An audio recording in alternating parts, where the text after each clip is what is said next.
Hello दोस्तों, आप सभी दोस्तों का स्वागत है बिहार तक न्यूज चैनल में। तो देखिए दोस्तों, भोजपुरी के superstar trending star Khesari Lal भैया जी के एक ज़बरदस्त फिल्म का फर्स्ट लुक पोस्टर आ गया है दोस्तों, जो फिल्म का नाम है सन ऑफ बिहार। और इस फिल्म का ट्रेलर बहुत जल्द आने वाला है दोस्तों।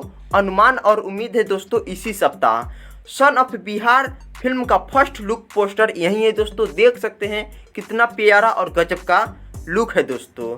सन ऑफ बिहार फिल्म में मेन स्टार कास्ट के नज़र में आएंगे दोस्तों भोजपुरी के superstar trending star Khesari Lal भैया ji. Son of Bihar Bhojpuri film है दोस्तों।